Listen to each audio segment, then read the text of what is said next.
Se o MPG tem abençoado sua vida, considere se tornar uma mantenedora desta obra. Acesse nosso site www.mãespelagraça.com.br e clique em Quero ajudar para saber mais. Olá, este é o podcast Mães pela Graça. Eu sou a Jay, fundadora deste ministério e apresentadora deste podcast. Aqui no MPG, acreditamos que o Evangelho de Cristo impacta todas as áreas da nossa vida, inclusive cada detalhe da maternidade. É sobre isso que falamos aqui. Desejamos que este ministério possa encorajar, confrontar e confortar você em sua jornada. Seja muito bem-vinda.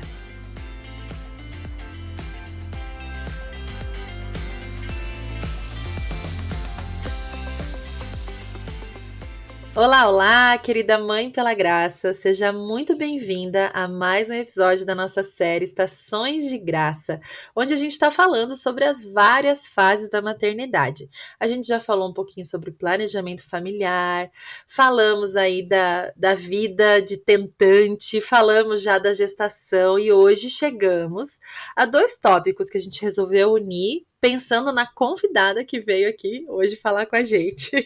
A gente hoje vai falar sobre parto e amamentação.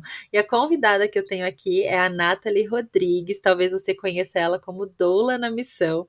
E eu quero te dar as boas-vindas ao podcast Mães pela Graça, querida Nathalie. Muito obrigada, é um prazer enorme estar aqui dividindo um pouquinho com vocês, né? Sempre bom a gente estar falando com mães, sempre tem trocas muito interessantes e glória a Deus pela vida de vocês e pelo trabalho que vocês vêm desenvolvendo aí com as mães. Obrigada pelo convite. Uma honra para nós. Querida, se apresenta um pouquinho assim, fala para as pessoas da tua família, de você, seu trabalho, ministério, para quem ainda não te conhece. Bom, gente, sou Nathalie, né? Casada com Getúlio. Sou quase recém-casada, né? Eu me casei em junho do ano de 2023. E tenho dois filhos, a Emily, de 10 anos, o Theo, de 8. E eu me apaixonei pela doulagem quando eu tive a Emily. Os dois nasceram de partos domiciliares. E em uma época que ainda não existia muito, não tinha muita fala em relação à humanização do parto.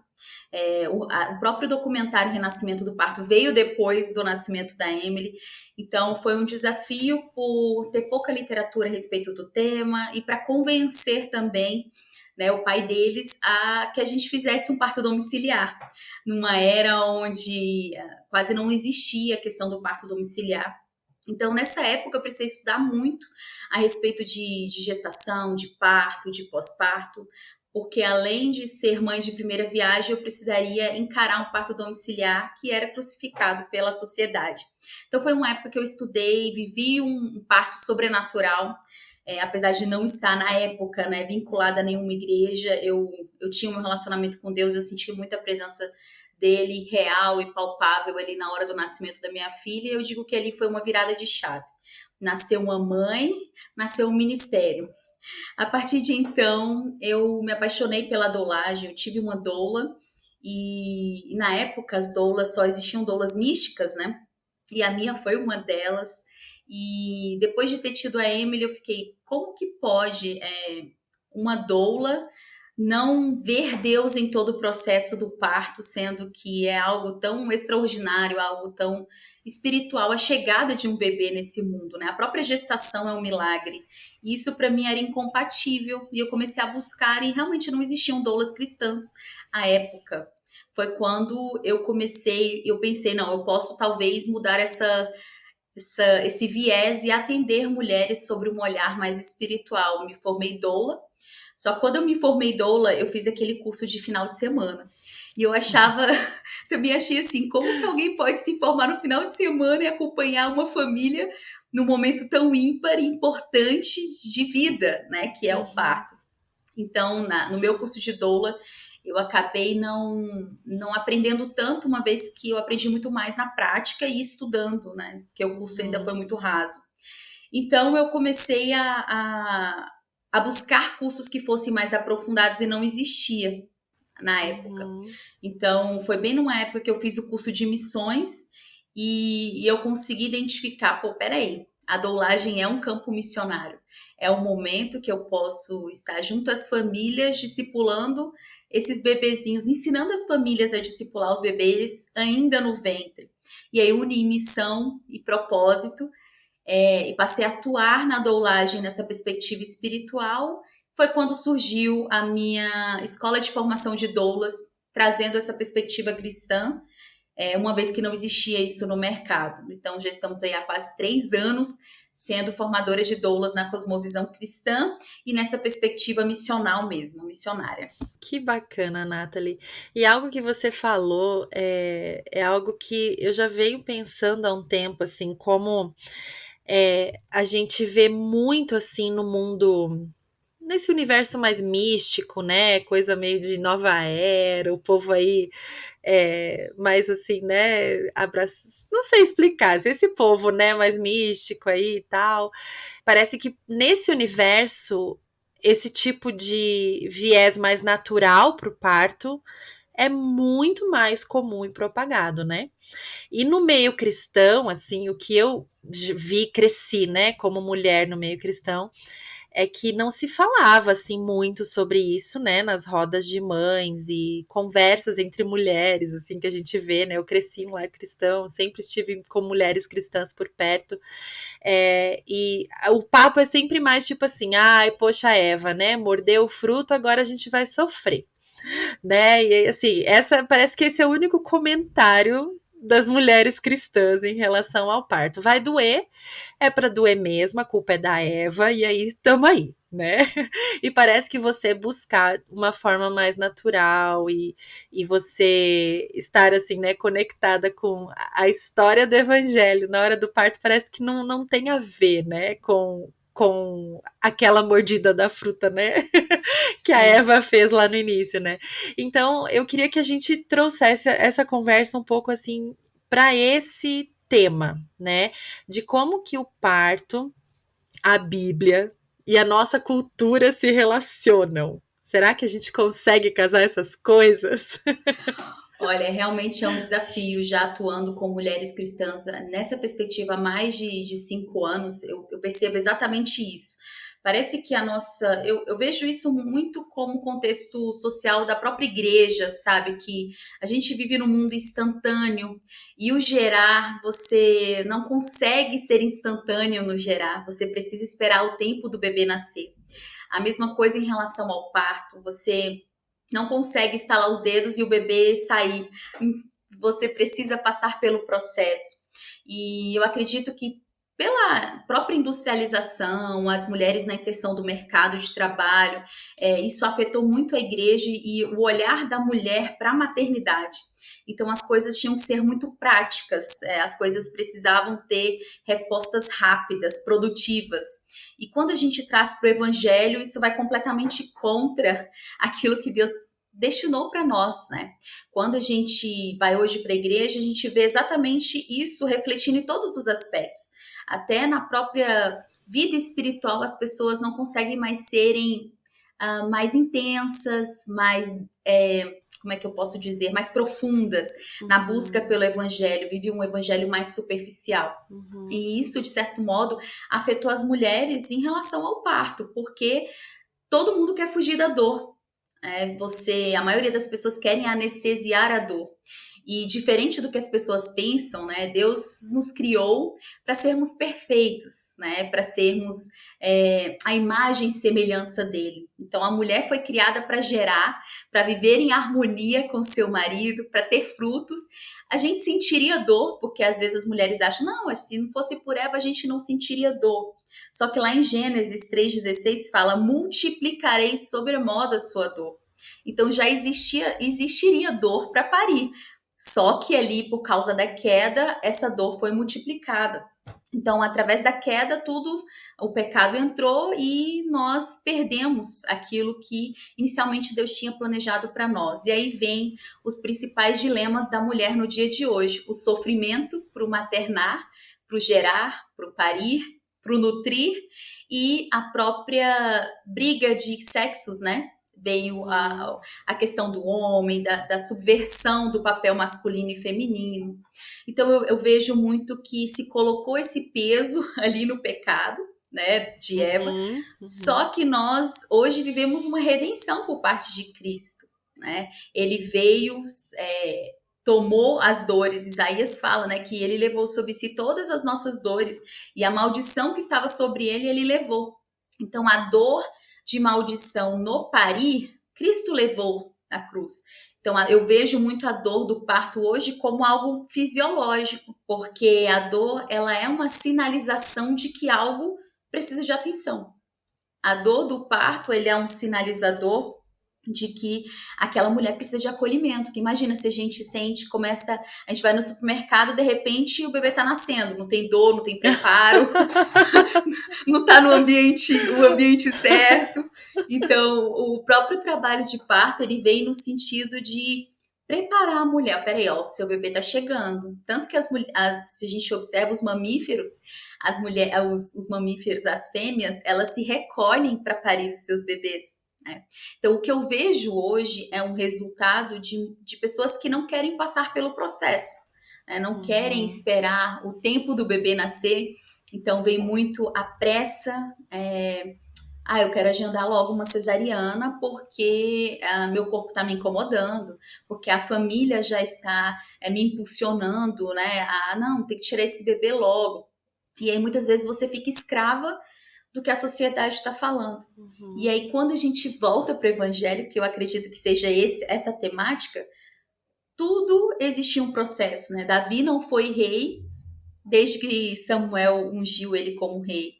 Moisés não habitou ali na terra, não levou o povo para a terra prometida de um dia para o outro. Foram anos e anos. E é engraçado que foram 40, né? Eu gosto muito dessa correlação. Não sou numeróloga e nem sou afixada a isso, mas eu gosto muito da correlação dos 40 anos no deserto, né? Dos 40 dias de provação, de tentação de Jesus, às 40 semanas de gestação. Olha, não tinha pensado nisso. Nunca tinha relacionado. E sempre que se trata de deserto, né, eu vejo a gestação até por esse processo. O deserto, ele nos leva para quê? Para nos ensinar. E assim é a gestação, né? É um momento de nos prepararmos e um momento de aprendizado. Então eu vejo que hoje, infelizmente, por trabalhar com mulheres cristãs, a gente vê essa necessidade de resolver o problema. Então se encarou muito a gestação como, eu digo, algo muito fisiológico, tipo, eu tenho entre aspas, eu não quero que me interpretem mal, mas eu tenho uma necessidade, eu quero ir ali e acabar com esse problema, né? Com esse Uhum. desconforto. Porque gerar dói, gente. Gerar é Uhum. desconfortável. O parir é desconfortável. Então, hoje, até por conta desse misticismo que se envolveu na questão do parto natural, até quando a gente fala de doula, tem muitos cristãos que já têm aversão, porque Sim.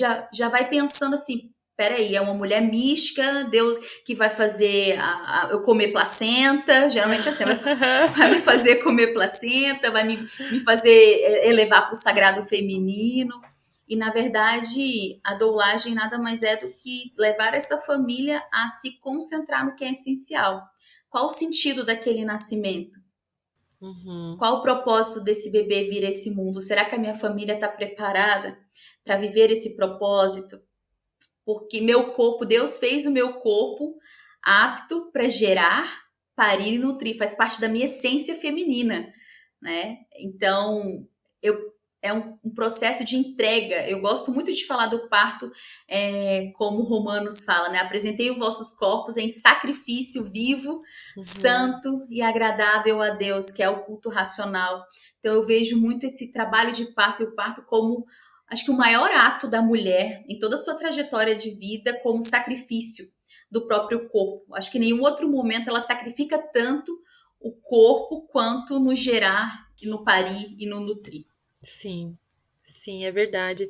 E acho que é importante a gente mencionar, né, que dentro da queda, né, dentro do que vivemos, existem situações em que realmente não é possível viver o parto como Deus criou para viver, né? Existem inúmeros fatores que acabam afetando o nascimento, né? E Sim. muitas vezes o parto não vai ser como a gente gostaria que fosse, né? Eu já compartilhei aqui no podcast, fiz um episódio sobre parto, né? Que eu acabei nas minhas 3 vezes não conseguindo ter o parto normal que eu queria, que eu sonhava. Foi um processo difícil, né? De aceitar, de processar. Mas hoje eu consigo enxergar também a cesariana como graça do Senhor sobre a vida da nossa família. Só que, claro, a gente tem as nossas ideias, né? Os nossos planos, aquilo que a gente gostaria que acontecesse. E além disso, nós vivemos numa cultura que vai contaminando a nossa mente. A gente, né, no primeiro episódio dessa série, a gente falou sobre isso, assim, o quanto a gente vai ficando sem perceber, a gente vai ficando infectado pelas coisas que vão vendendo para nós como o normal, né, o correto. E a gente não percebe o quanto, por mais que a gente tenha liberdade nesse assunto, né, ninguém vai olhar para você e dizer assim, é pecado você escolher fazer uma cesariana. Não é pecado. Só que a questão é que essa escolha está afetada por alguma influência, né? E aí Sim. que a gente precisa sondar o coração aí, né? Pode ser que existam situações onde realmente é a melhor escolha, mas até por questões emocionais, mentais, enfim, né? São tantos fatores que a gente não tem como abordar aqui. Mas eu acho importante a gente mencionar isso, assim, o quanto não é só o casal que está envolvido ali, né? São tantas vozes, né? É o médico, muitas vezes, né? A gente nem sempre consegue escolher o médico que gostaria, e daí tá lá aquela pressão, aquele negócio, a mulher já numa vulnerabilidade enorme ali, pá, né? E Deus tem graça sobre isso também, né? Sobre todas essas situações. Agora, a gente uniu nesse episódio o tema parto e amamentação. Por que eu fiz isso? Porque eu queria também. Bom, primeiro porque eu queria falar com a Nathalie sobre esses assuntos, eu quis juntar tudo num lugar só. Mas segundo, porque as duas coisas têm uma relação aí, não tem, Nathalie? Sim, Como uma totalmente. coisa pode afetar a outra? Sim, totalmente. Mas eu só queria voltar um pouquinho antes aí no tema que você falou, né, do nosso coração.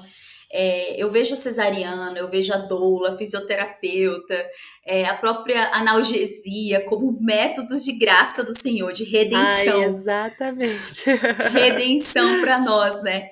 E Uhum. de fato, muitas mulheres não conseguem gerar, não conseguem parir, e muitas não vão conseguir nutrir por causa também da queda e porque nosso estilo de vida hoje está muito adoecido. Muitas pessoas me perguntam até no Instagram, por que lá em Isaías 66:9 fala que sou eu que abro a madre e eu que faço nascer? Então, é Deus quem nos dá isso para... eu digo, Deus que nos provê isso de parir. Por que muitas mulheres não conseguem?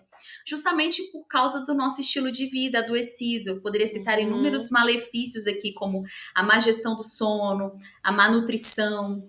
uhum, Aí, uma má nutrição causa uma má placentação, que vai fazer com que a mulher tenha efeitos colaterais ruins, como pré-eclâmpsia, diabetes gestacional, que impedem ela de uhum, viver o tão sonhado parto natural. Então, a cesariana ela vem nesse resgate de trazer vida, né? Muitas mulheres nas épocas passadas, onde não existia a cirurgia, elas morriam nos seus partos, porque não uhum, existia outra alternativa.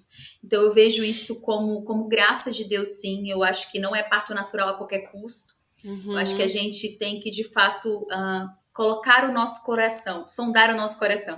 E Sim. aí, isso é importante, porque eu vejo muitas mulheres que elas queriam muito um parto natural, mas o bebê simplesmente não desceu, porque também não é só a mulher, tem o bebê que precisa Uhum. rotacionar, que precisa passar pela pelve, e às vezes o bebê não desce. E aí?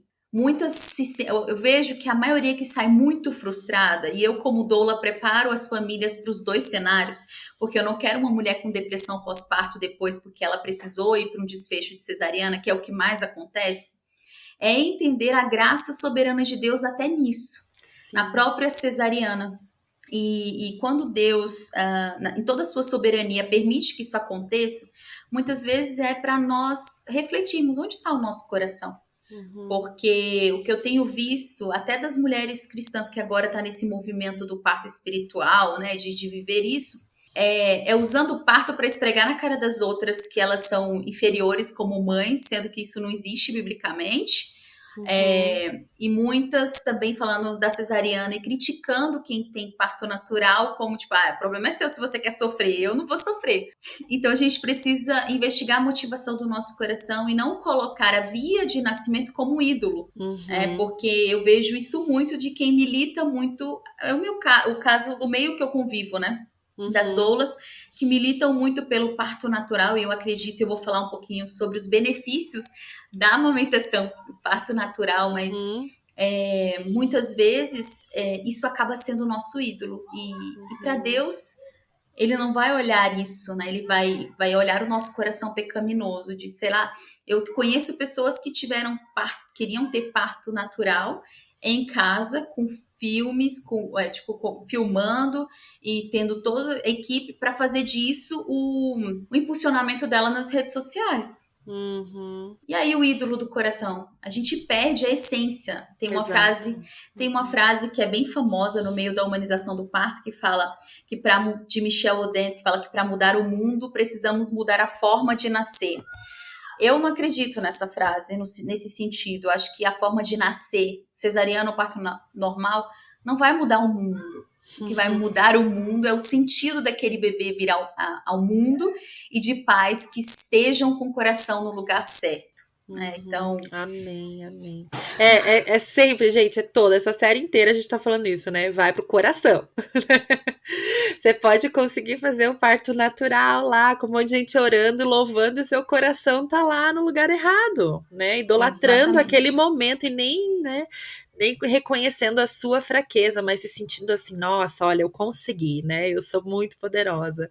E não colocando a glória pro Para Senhor, Deus. né, para Deus. Exatamente. E outras vezes a gente, né, acaba indo para uma cesariana por questões de tipo, quero controlar o horário, a data, eu quero estar de unha feita, quero, né? E daí também eu tô idolatrando outra coisa, né? Tô idolatrando a minha agenda, tô idolatrando, sei lá, a data de aniversário que eu quero pro bebê, enfim, tem tantas histórias que a gente escuta, né? Sem dúvida. Então, assim, extremos nunca são bons, né? E no fim das contas, sonda-me, Senhor, né? Qual que é a minha motivação? Agora vamos então falar um pouquinho sobre essa relação aí do parto e da amamentação, que eu acho que é muito interessante a gente abordar isso. Sim. A amamentação está. Eu digo que a amamentação está diretamente ligada ao fluxo hormonal que a mulher passa. Né? Então, Uhum, se uma mulher vai para uma cesariana, por exemplo, agendada, a chance dela amamentar nas primeiras horas é muito pequena, porque o hormônio que faz com que a mulher exale, né, o leite é a prolactina. E a prolactina ela é ativada com a ocitocina, que é o hormônio principal ali do trabalho de parto. Então, muitas mulheres chegam e falam assim: Nathalie, eu quero agendar, não quero nem entrar em trabalho de parto. Eu falo assim: ok, você quer uma cesariana? Espera entrar em trabalho de parto pelo menos, porque o seu corpo vai entender que tem um bebê que vai chegar. Isso vai facilitar na amamentação.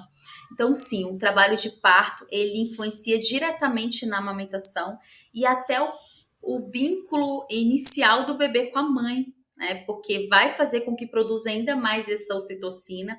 Um bebê de parto natural, hoje a gente consegue trabalhar muito na cesariana para ter a golden hour, né? uhum, Que é tão importante, esse vínculo, que eu digo que é o mais importante do nascimento, é justamente essa primeira hora de vínculo da mãe e do bebê. Então, esse vínculo faz com que o hormônio do amor, né, a ocitocina, corra pelo corpo e facilite o processo de amamentação. E existe também algo muito importante que não é muito mencionado em relação à microbiota intestinal do bebê. Quando o bebê passa pela via vaginal, ele recebe as bactérias vaginais da mãe e ali ele já consegue, como se fosse criar uma camada no intestino dele, que é a microbiota, que vai impedir que esse bebê tenha doenças metabólicas, doenças autoimunes. Então ele já vai estar meio que preparado. E um bebê que nasce de uma cesariana, como é um ambiente estéril, né? Então, as bactérias que ele vai adquirir, a maioria das vezes é só do rosto da mãe, da pele da mãe. Então, ele não vai ter essa microbiota formadinha, o que pode ocasionar, de fato, alergias alimentares depois. alergia às vezes ao próprio leite, alergias no futuro de introdução alimentar, a própria doença autoimune, tem uma predisposição a diabetes tipo 2, hipertensão no futuro. Então, assim, o próprio parto, ele traz esse, parto vaginal, né? Traz esses benefícios aí para o bebê imediato. Então, o bebê é um bebê mais maduro.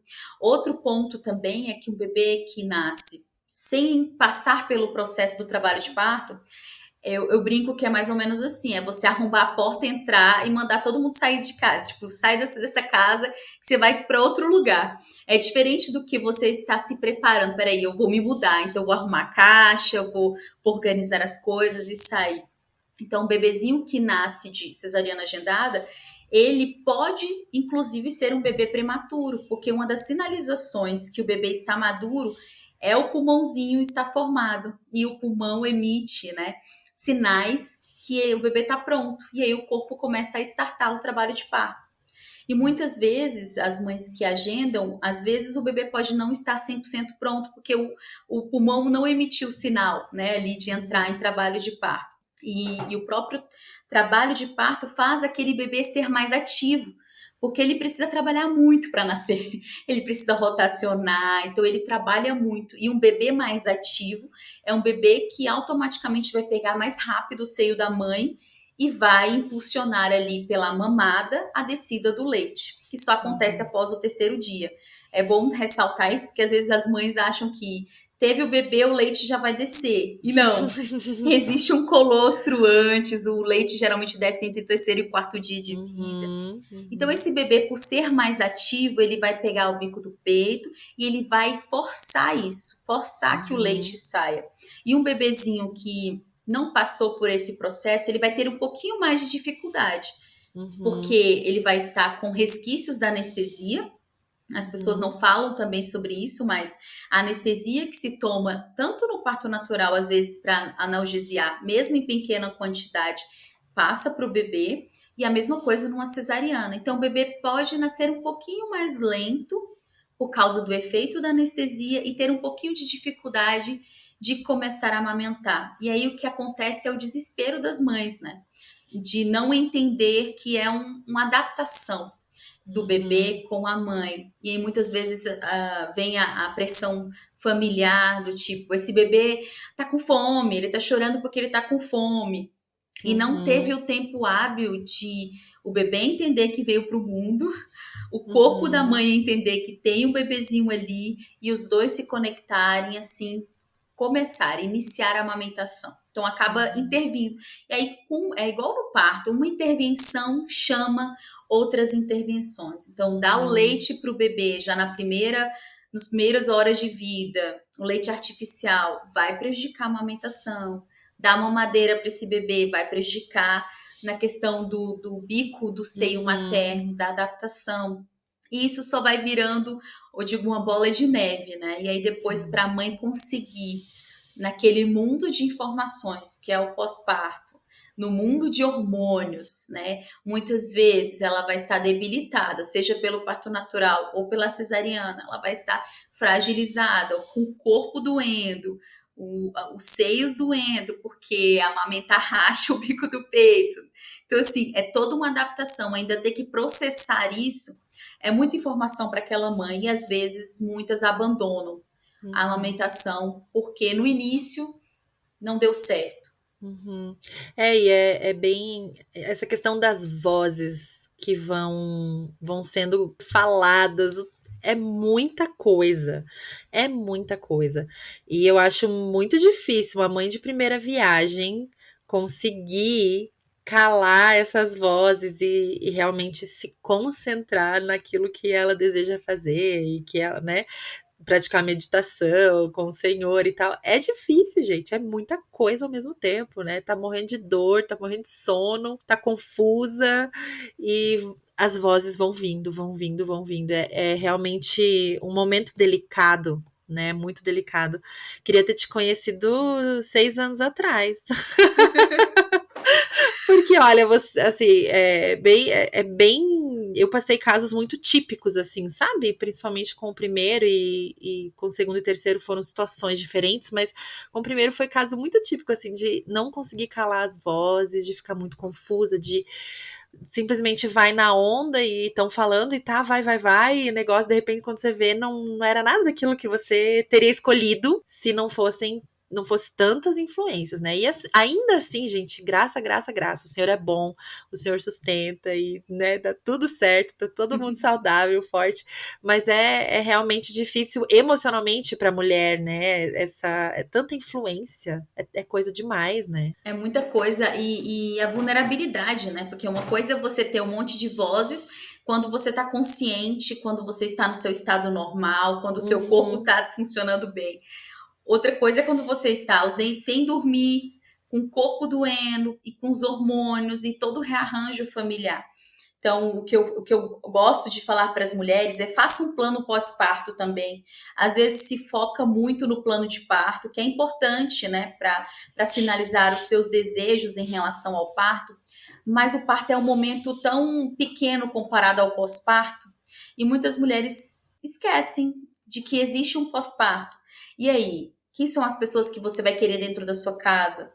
Eu falo que o pai tem um papel fundamental no pós-parto, de ser o protetor dessa mulher, porque às vezes a gente sabe que o papel do homem é de proteger mesmo, é de prover, de proteger, só que às vezes ele não sabe o que fazer ali no pós-parto, mas ele precisa se posicionar como protetor dessa mulher, inclusive para silenciar essas vozes, coisa que ela conscientemente não vai conseguir fazer. Então, se existem coisas, se tem aquela sogra ou se tem aquela mãe que mais vai atrapalhar do que ajudar, nesse primeiro mês é sentar com maturidade e explicar que é o momento de vocês. Outra coisa também que muito acaba prejudicando os casais nessa fase, porque assim, para uma mãe amamentar bem, ela precisa estar bem emocionalmente.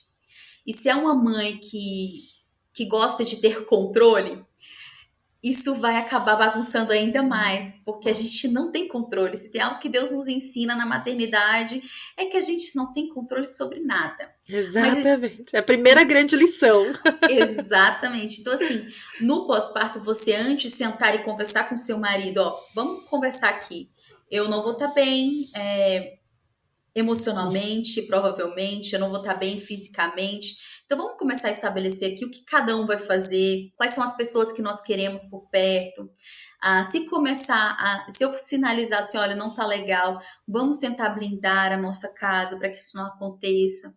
As tarefas de casa dificilmente vão conseguir ser realizadas do jeito que era antes, porque é impossível, a casa está completamente diferente com a chegada de um bebê.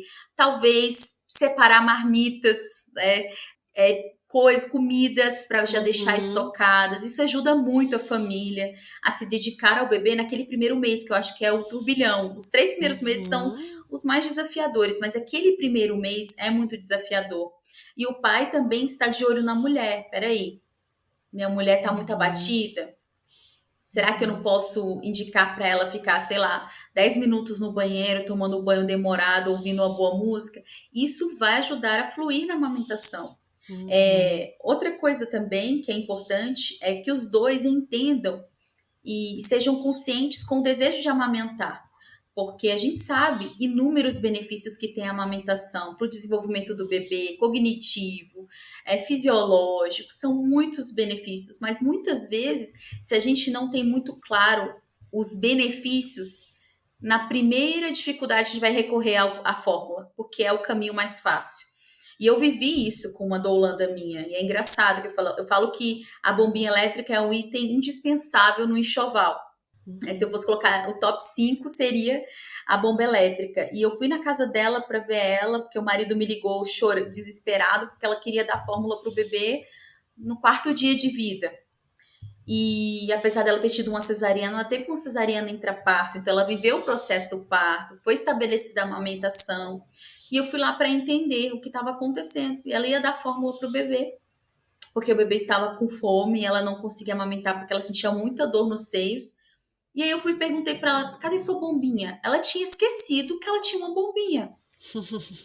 para você ver o caos que muitas vezes as mulheres estão Não, naquele momento, não, na nem lembram. exaustão, não consegue raciocinar, né? Exatamente, a gente foi, eu peguei a bombinha, a gente conseguiu extrair o leite e o bebê mamou do próprio leite dela. Uhum, Não precisou ir para a fórmula. Então, muitas vezes, se você não tem um acordo com seu marido sobre você se fortalecer, seja no parto, né, para evitar uma cesariana, porque eu vejo muitos homens também, a mulher pede arrego, ele vai junto. uhum, Tem que ter uma escolha consciente antes, porque depois é muito difícil. E ter essa consciência de que vai ser difícil aumentar, vai ser difícil estabelecer uma rotina no primeiro mês, mas se os dois fizerem um acordo antes e colocarem os uhum. objetivos e as metas juntos, isso se torna mais fácil de se alcançar. Então, eu vejo que e a amamentação está totalmente ligada ao estado emocional da mãe.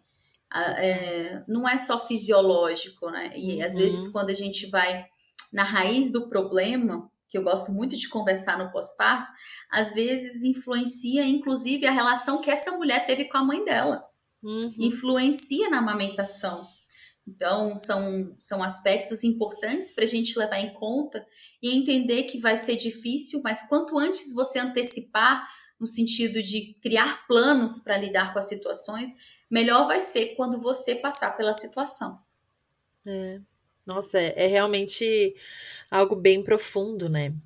E mais uma vez, gente, aqui a liberdade, você pode escolher, né? Mas existem escolhas que são mais sábias do que outras, né? Existem situações e situações, claro, né? E a liberdade, né, gente? Diante de Deus, nós temos liberdade de escolha, mas volta pro coraçãozinho. E algo que você falou. Que eu acho que é o ponto-chave, é o controle. Eu acho que a questão do controle pega demais. E eu acho que somos todas assim, sabe? Tem aquelas que admitem que gostam de controlar as coisas, normalmente mulheres como eu, que gostam de rotina, gostam de planilhas e gostam de fazer check nas listinhas e tal, e tem horário pra tudo, né? Eu sou assim, né, naturalmente. E eu admito assim, olha, gente, eu tenho dificuldade com isso, eu preciso sempre voltar pro Senhor para ele me ajudar a ser menos controladora. E a maternidade ele usou já muito nesses anos para me quebrar nessa área. Mas tem pessoas que às vezes falam: "Não, eu sou tranquila, eu não sou controladora". Mas lá no No fundo, coração, todas as mães eu acho que tem essa tendência, sabe, de controlar as coisas. E até assim, no episódio passado da gestação, a gente falou até um pouquinho assim sobre isso, né? Como a gestação é a primeira grande oportunidade de aprender que a gente não controla, né? Porque o bebê vai crescer dentro da sua barriga e você não tem como fazer nada para isso acontecer.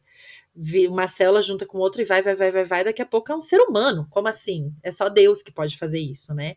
Mas a gente logo, já no parto, a gente já quer controlar, né? Não consegui fazer o bebê crescer, mas agora eu quero fazer nascer do jeito que eu quero, né? E depois quer alimentar do jeito que eu quero. E assim vai querendo controlar as coisas. E depois, assim, pensa a vida toda dessa criança, né? A gente quer controlar tudo. Só que existe também a nossa parte, né, Nathalie? Eu acho que por isso que é tão difícil, sabe? Porque tem tantas coisas, até você já mencionou algumas, né, que nós podemos fazer para nos preparar, né, contratar uma doula, sei lá, né, tantas coisas que a gente pode fazer para se preparar para esse momento. Então existe a nossa parte, certo? Mas a gente também tem que confiar que o Senhor vai fazer. Como que a gente. Como que casamos essas coisas, Nathalie? Eu acho que isso é tão difícil, sabe? Como que a gente junta isso? Assim, eu preciso me preparar, eu preciso fazer um plano de parto, um plano de pós-parto, colocar a marmita no freezer, conversar com meu marido, ter reunião disso, fazer um devocional de grávida, né? Tem toda essa parte que a controladora aqui ama, né? Meu Deus, vou fazer tudo. Nossa, eu lembro, eu fiz plano de parto. Gente, eu amei essa parte, é muito legal escolher como que eu quero todas as coisas. Mas aí tem o outro lado, né, de você, como mulher cristã, falar assim: não, não vai ser do jeito que eu quero, vai ser do jeito que o Senhor quer. Como que eu caso isso dentro do meu coração? olha, eu acho que o cerne da questão está no que a gente carrega para a maternidade. Então, nós muitas vezes, como mulheres, fomos ensinadas a sermos muito produtivas. Uhum, Então, se a gente quer ter um bom estudo, a gente tem que estudar muito. Se a gente vai querer ter um bom trabalho, a gente tem que fazer um check, né, nas nossas qualificações, nas nossas habilidades. E a gente quer levar isso para a maternidade. E Uhum. aí é um problema, porque maternidade não é sobre produtividade. Maternidade é sobre servir, o que é completamente diferente. Você não pode dar check no servir, porque o servir vem com as circunstâncias. Eu acho que a primeira grande lição é a gente entender que não adianta a gente querer encaixar essa produtividade que antes a gente vivia de excesso de controles, de listas e tudo mais na maternidade. Eu acho que isso pode sim nos favorecer para ter rotina, acho que isso é importante, eu também sou assim. Mas a gente entender que a gente faz os planos, mas quem dá a resposta é o nosso pai. E quando a gente passa a entender, depois que eu entendi a soberania de Deus, assim, tudo mudou na minha vida. Não que eu deixo de trabalhar, mas eu trabalho confiando de que se algo sair fora do que eu planejei, está na soberania de Deus, Ele quer me ensinar alguma coisa com isso. Então, acredito que exatamente é uma briga que a gente vai viver, sabe? Eu vejo que em todas as circunstâncias a gente vai viver isso.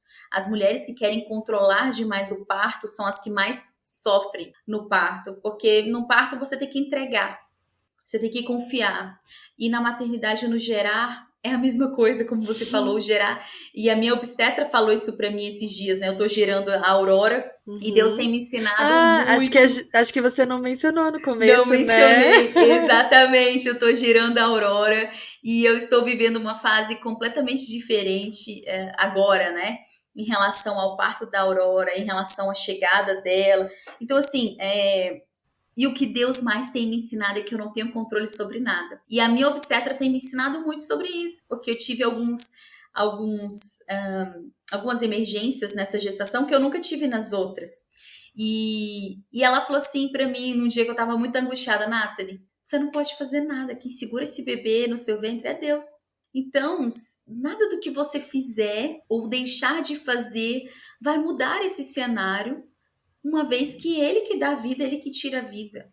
Então, assim, Uhum. essas pequenas coisas me colocaram no meu lugar de eu posso fazer sim, eu posso fazer os meus planos, eu preciso fazer os meus planos, mas existe um plano muito maior que foi decretado desde quando eu estava ali no ventre da minha mãe. Então, assim, eu acredito que não vou dizer para você que existe fórmula para isso, Uhum. mas é de fato confiar mais na soberania de Deus e menos nos nossos próprios esforços. Eu digo isso Sim. porque eu sempre gostei muito de ler livros de criação de filhos. Eu estou agora relendo alguns livros que eu li quando eu estava grávida da Emily, minha primeira filha. E eu me divorciei quando ela tinha 3 anos de idade. E foi muito difícil, porque eu fiquei 7 anos meio que criando eles sozinha, né? Tinha o Uhum. pai, mas não tinha tanta participação como eu. E eu percebi que nenhum dos livros que eu li me ensinava como criar Theo e Emily. Eu tive que recorrer ao Senhor, à graça de Deus e às escrituras, porque eu brincava, né? Falo assim, quem entende da criação é quem criou, é o Criador. Às vezes a gente quer buscar manuais fora, e Uhum. o manual principal foi o Criador que deixou para nós, a palavra dele. Uhum. Então, na maior parte das nossas circunstâncias como mães, a gente não vai encontrar uma fórmula para lidar com determinadas situações se não for confiar na graça de Deus, confiar no que Ele destinou a gente a viver, porque você sabe disso, cada filho é único, cada Uhum. filho tem uma personalidade diferente, e o que Deus quer de nós é justamente a confiança nele. Tanto que a redenção para Eva, né, eu gosto de fazer esse paralelo, obviamente que foi Jesus Cristo, né, que trouxe a redenção para o pecado, mas eu gosto muito de correlacionar Gênesis 3,16, com a entrada do pecado e o castigo para a mulher, com 1 Timóteo 2,15, que fala que a mulher será salva dando luz a filhos, se permanecer na fé, no amor. Uhum. Então, exige de nós perseverança e Uhum. entrega para o Senhor. Então, não tem como, eu digo que não tem fórmula, porque eu vivo isso, Uhum. é cada dia. Eu digo que quanto mais eu me aprofundo em Deus, quanto mais eu conheço quem Ele é, mais eu entendo que, caramba, Ele é o criador do mundo, Ele criou o universo. Como assim? Ele não vai conseguir me ajudar a lidar com uma birra de uma criança, ou ele não vai conseguir me ajudar a lidar com a frustração de talvez não conseguir amamentar, porque é o caso de muitas mães.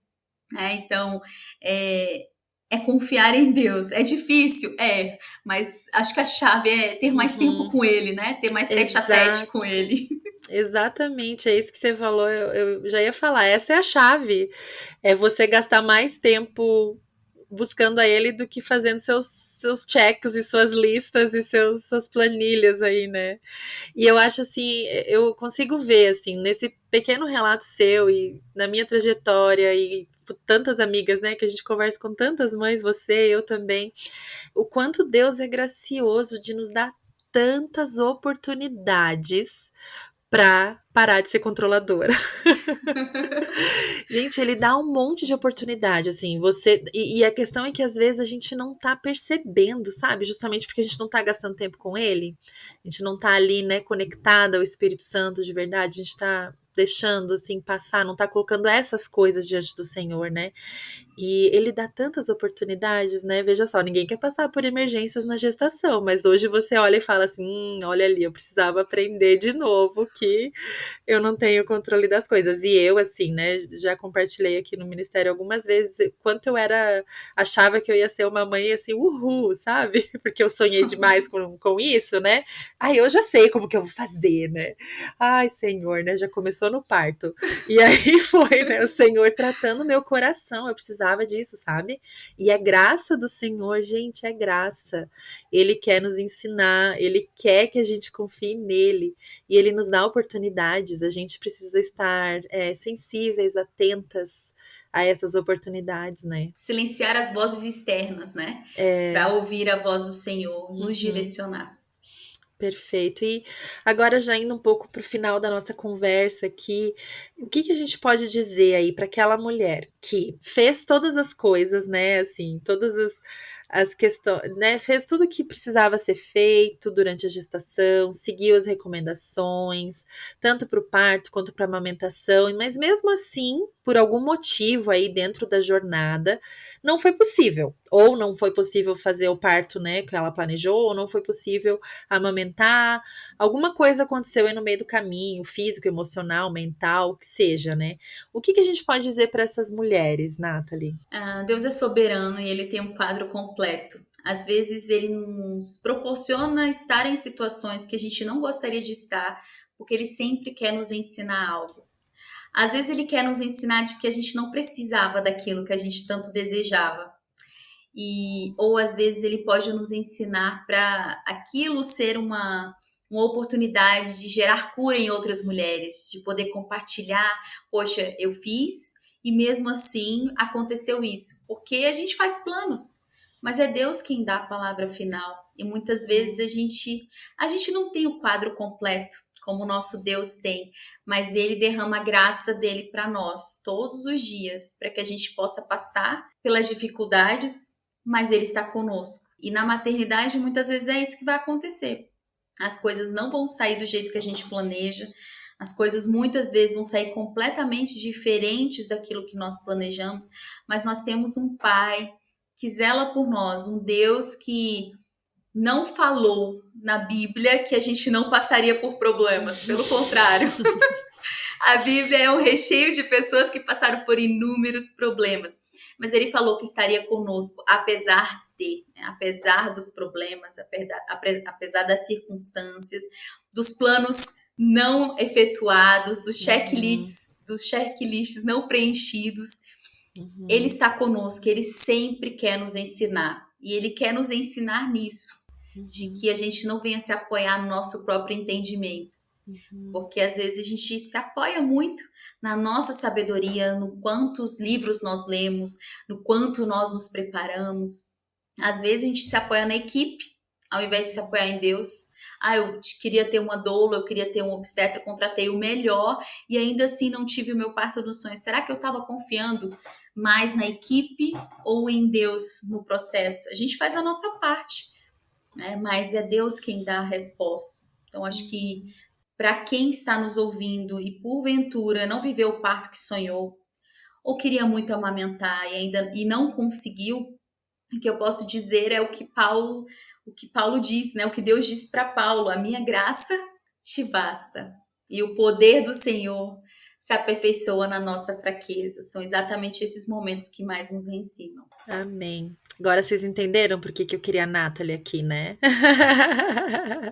Vocês devem ter pensado assim: ah, ela chamou uma doula para falar de parto e amamentação, vão ficar falando aí de Golden Hour por 1 hora, vão ficar falando de colostro, de vernix, de um monte de coisa. Não, gente.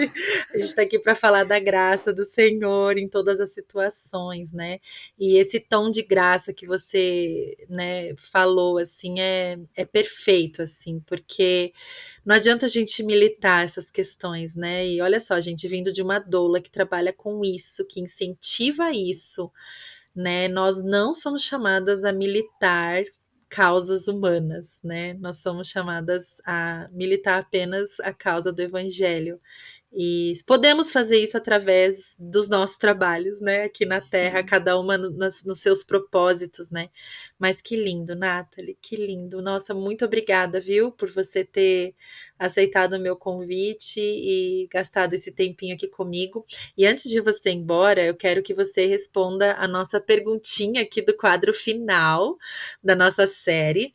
Qual tem sido uma graça peculiar da estação que você está vivendo hoje? Olha, gerar Aurora, depois de ter todo esse conhecimento da parte espiritual, está sendo, de fato, um momento abençoador da parte de Deus para nós.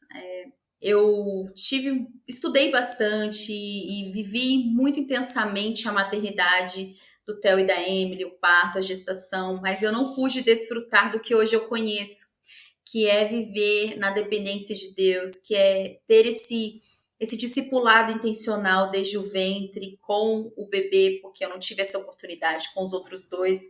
E agora eu estou tendo essa oportunidade. É engraçado, porque as pessoas parece que vem uma pressão para cima da gente, né? Como eu ensino isso sobre estilo de vida, sobre o gerar, de ser o mais natural possível, de tentar ali um parto mais natural possível. Vem um peso muito grande sobre mim, então eu tenho sempre que recorrer ao Senhor. Deus, eu não quero carregar esse peso, eu quero que seja conforme o Senhor destinou. E aí o Senhor vai me surpreende. Eu nunca tive nenhuma emergência e acabou acontecendo uma emergência no segundo trimestre, coisa que geralmente não acontece.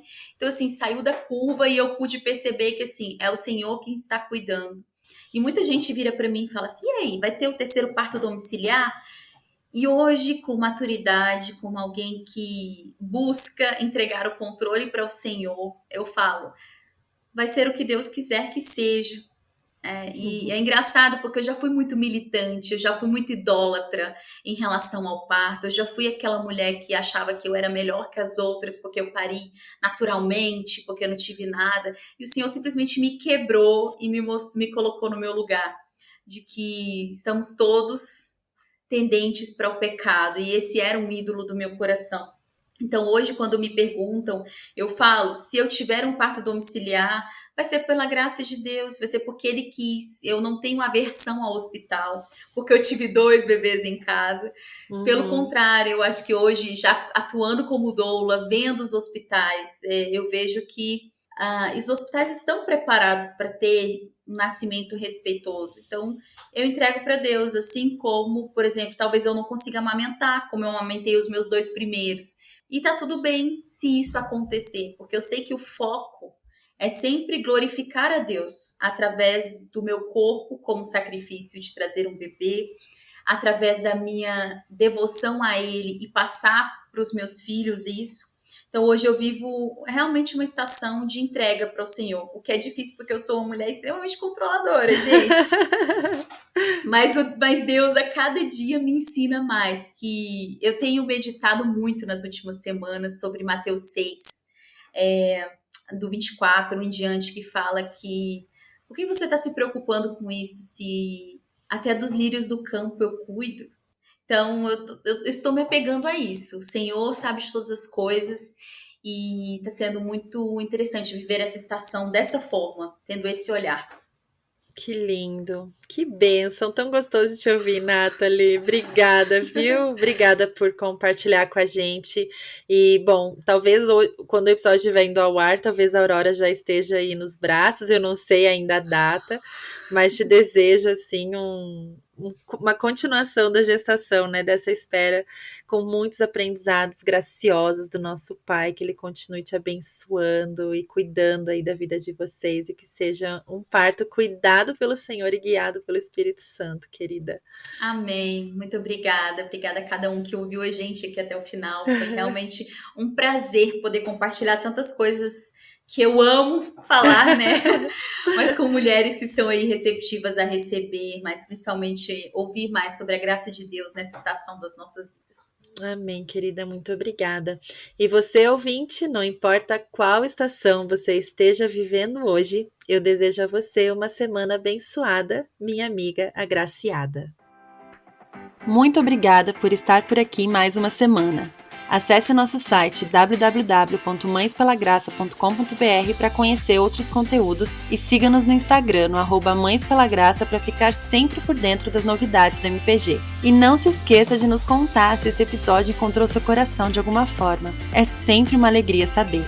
Vamos juntas lembrar de que ser mãe é muito bom, mas ser mãe com Jesus é maravilhoso.